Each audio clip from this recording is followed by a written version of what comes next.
Hello everyone and welcome to my presentation. I hope you are fine.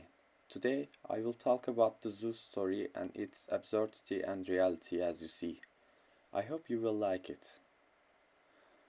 Before starting, as a classic, I want to make the definition of these words for the ones who does not have a clue. Let's start with absurdity.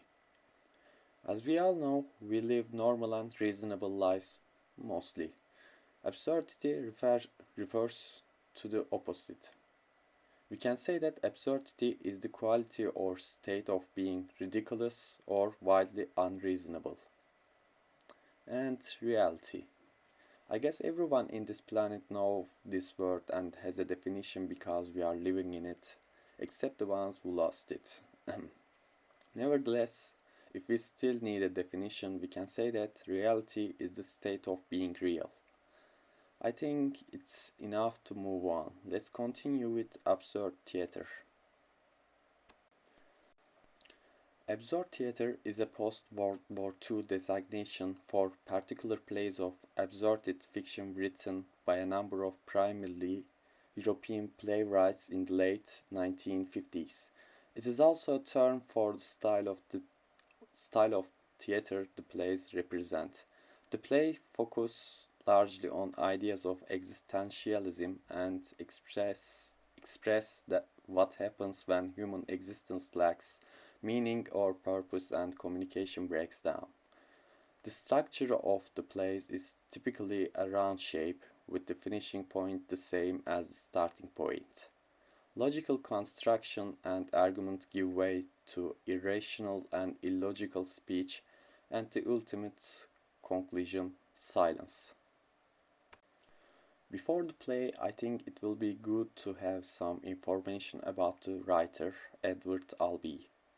He's an American playwright with a successful career. He wrote lots of plays and won prizes during his lifetime. I couldn't put all his awards to this presentation because it will be too long, but he won the Pulitzer Prize for Drama 3 times and Award for Best Play 2 times. These are very prestigious awards for literature, and also you can see some other works of Albee such as Sandbox, Who is Afraid of Virginia Woolf, A Delicate Balance, and his first play, The Zoo Story. It is a one-act play and Albee's first work, as I mentioned.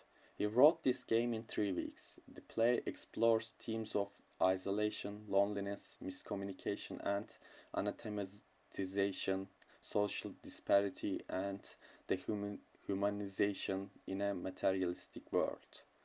It's a great example of the absurd theater, and in contrast to general features of absurd theater, Albee used long dialogues in his play.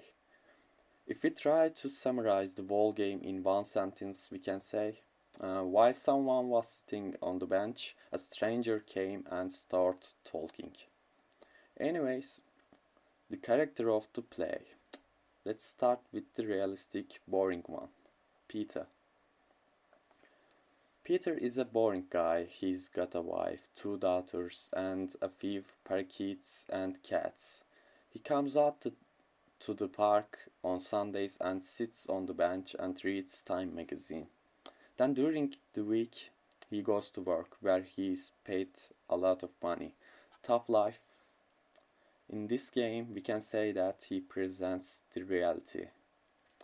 And Jerry, the opposite of Peter in many terms. He is messed up, but we can't really blame him. He has no apparent job. His parents died when he was a kid, and he lives in a dump. He keeps 2 empty picture frames in his room because he doesn't have pictures of anyone to put in them. He has difficult conditions and it looks like his life made him unpredictable. I can say that I liked his character traits a lot. Okay, let's continue with some examples from play. While preparing the presentation, first I thought to give 3 absurdity and 3 reality examples, but then I gave up that idea because reality is so clear in Peter. So instead of this, I will give three different absurdity examples which can be examined philosophical. The first one comes from Jerry. Jerry is talking about what he did at the zoo apparently. It's dramatic enough that he thinks it will be on television. What happened at the zoo may be absurd because it's goofy, but it's also absurd philosophically. You have to try to create a meaning or picture about what happened at the zoo, even though there is none provided. And the second one from Peter. It's surprising, right? Why does Peter care about the zoo? What's he all enthusiastic about anyway?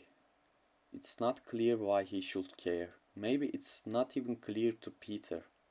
Sometimes you get excited about things or obsessed by things without really knowing why.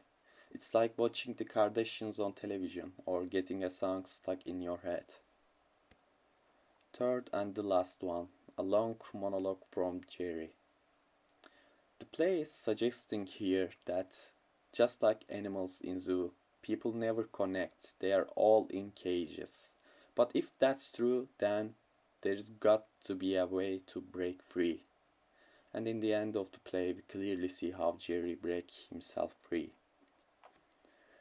And my presentation ends here, but before ending, I have some suggestions for you. If you are interested with with this play, you can watch and read these works too. I think that's all. Thank you for listening. Have a nice day.